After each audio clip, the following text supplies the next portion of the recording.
Hey everyone. Originally I deleted this video out of respect to the victims and the victims' families, but some of you on here said it looked like I was trying to cover up my mistakes. So I've re-uploaded this video with some additional footage at the end.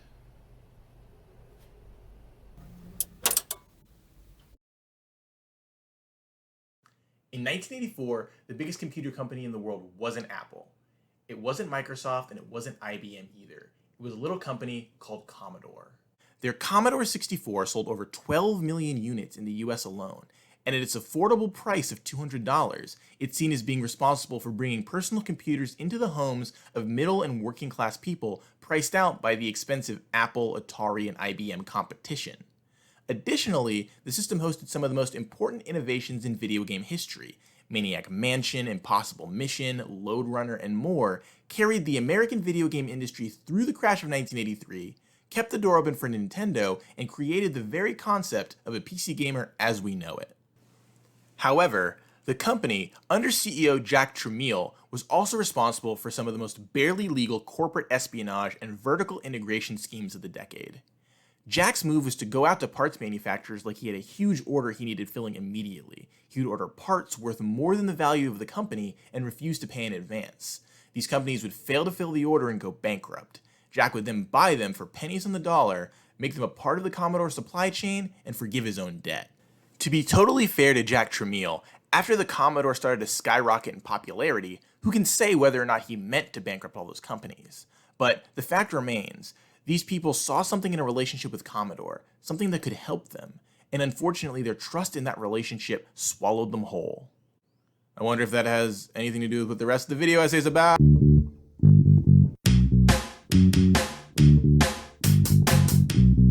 How Does That Make You Feel is a game developed in 1993 for the Sega CD by Dr. Gavin Milo and his independent studio Countertransference Games. The game was never released, however. And not just because it was made for the Sega CD. In the game, you play as a psychoanalyst practicing out of a strip mall in Phoenix, Arizona. Your goals are to help your patients as best you can while keeping your own mental health in check. Dr. Milo had a lot of experience with the day-to-day life of a psychotherapist because he actually was one. True story, this guy ran his game studio out of his therapy practice after hours. You spend most of the game in session with your patients. You listen to what's going on in their lives. You use a dialogue tree to try and help them with their problems, take notes to save information for later use, or just ignore them and doodle. Look, a cow! You need to use all three of these tools to keep your status bars in check.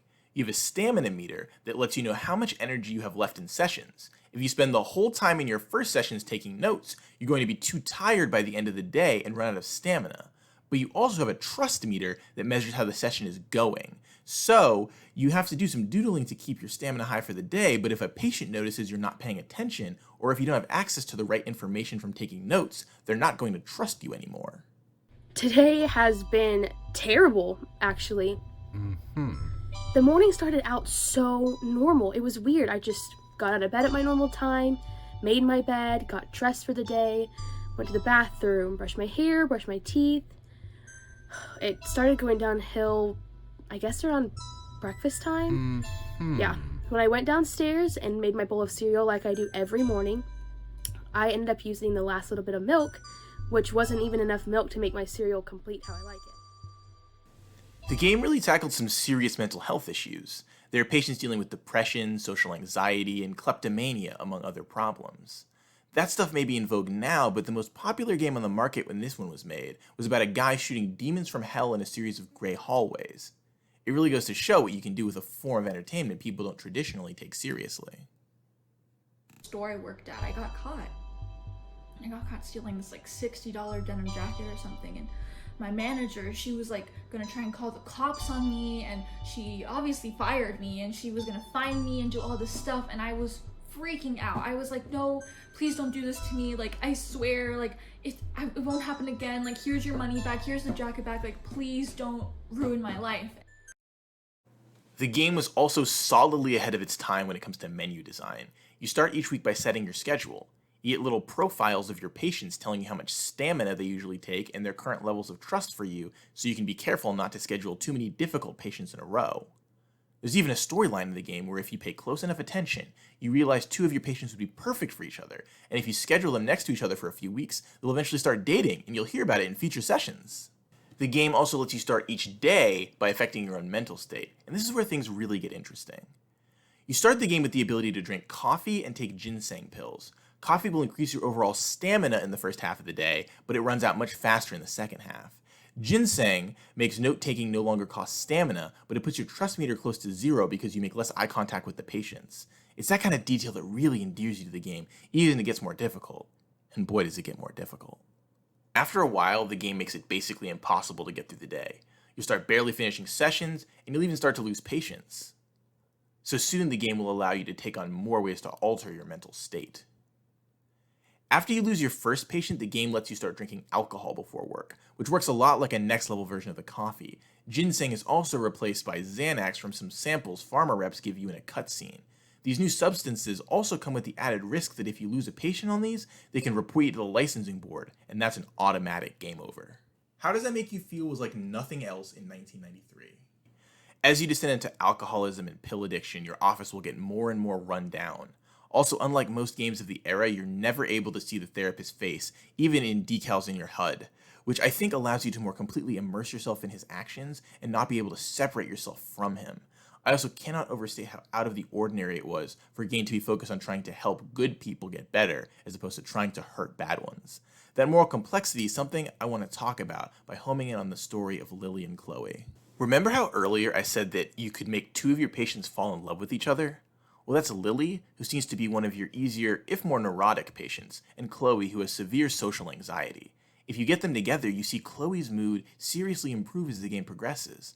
In 1993, it was still quite rare for American video games to see a queer relationship, and this would have predated the first gay character on a home console, Ash in Streets of Rage, by a year. The fact that it's also two women is also especially notable. After they've been together for a few in-game months, however, Lily misses a session. You talk to Chloe, but she doesn't want to tell you anything.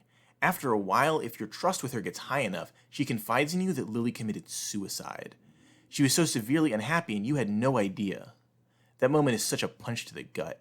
You thought that she was getting better. Even as you continued to need pills and booze to make it through the day, you thought you could bend the rules and still do good. This was your redemption and it's taken away from you. I went back and replayed the game without setting them up, but it doesn't change anything. Lily still dies. She trusted you to help her, but you couldn't. Around then I started to realize that none of my patients seemed to be getting better at all. Maybe I'm a bad therapist. Maybe I can't help everyone. Maybe I can't help anyone. Social anxiety, it's bad. It's like really bad. Everyone acts like I'm so fucking weird. Like I'm so different. Make it stop. This next part of the story gets much trickier than just pointing out that the game falls into the bury your gaze trope. I don't know the ending to the game because it was never finished. In 1994, it came to light that Dr. Gavin Milo was recording his patients without their consent, and the audio of How Does That Make You Feel is from actual therapy sessions that he was conducting. I want to be totally clear. I got a copy of this game off of a pirated site so no one involved profited off of it. And to make sure that Gavin Milo doesn't get all the attention, I was able to sit down with someone he affected with this game to hear her side of the story. I wanted to use my 60,000 YouTube subscribers for something good. So here's that interview now. At her request, it's unedited, and it gets a little raw.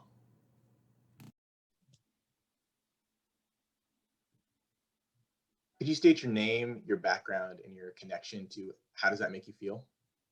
Yeah, sure. So my name is Deanna McCoy. I'm a games journalist and archivist, and my cousin Susan Bierman was recorded by her therapist without her consent and fictionalized into the character of Lily. And How Does That Make You Feel?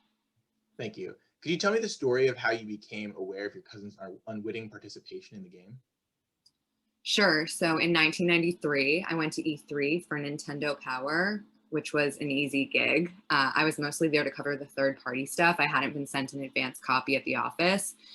And on Saturday, I was done early and I decided to check out some of the indie booths. I saw this game about a therapist and I had had more enough of like the guys with guns and animals jumping on other animals' heads. So I thought I'd give it a shot. And I remember thinking that this game was pretty sophisticated for its time. And then I heard Susan. And how are you sure it was her? At the funeral, her dad, he played all these home movies at the reception after the service. I knew it was her. Did you confront Milo then and there? I did. And that son of a bitch thought I should be grateful. He told me she would be immortal now, forever in his game. If he had just done his job instead of getting material for his video game, maybe she'd still be alive. Do you want to stop? We can stop. No. Let's finish. Okay. How has this affected your family? Her poor parents. Her mother just wanted a copy so she could hear her voice again. But her father wanted to sue that bastard into the poorhouse. I mean, they divorced over it. Jesus. And what happened to Chloe? Chloe? Oh, she was fictionalized as Chloe in the game. Right. She moved away after that. We haven't spoken to her since his trial. I see. Would you have anything to say to game designers about collecting material for their games? I could write a book about it. I did, actually. It's called Consent and Content. And that's it. It comes down to consent. Women are not muses. We're human beings. Thank you, Deanna. Deanna is right. It's notable to say that the vast majority of Dr. Milo's victims were women. After she went to the press, Sega severed their relationship with countertransference. Dr. Milo had his license revoked and served 9 months in prison. It goes without saying that this is an absolutely horrible series of events, but I'm hoping by bringing this story to light, I can provide a clear example of what's over the line in terms of harming someone for the sake of art.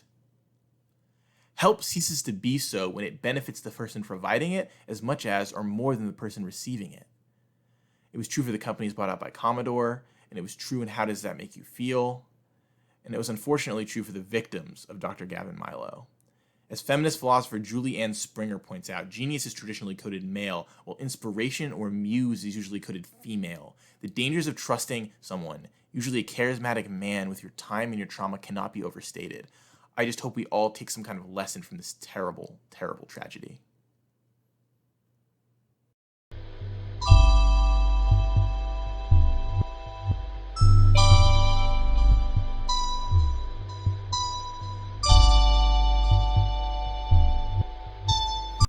Hello, everyone. I'm just coming back on to say how much I owe an apology. Well, much more than an apology. In the initial upload of this video, I underestimated how much the internet would do its thing and dox you on Reddit. To anyone watching this video, please leave her alone. She's been through enough, then and now. I don't care what you read online. This is not a hoax, she's done nothing wrong, and she certainly didn't cause Susan Bierman to take her own life. Do not harass her any further. I do not condone it. That's why I'm donating all the proceeds from this video to the Stalking Resource Center. I know I made a mistake, but please believe me when I say I was just trying to help.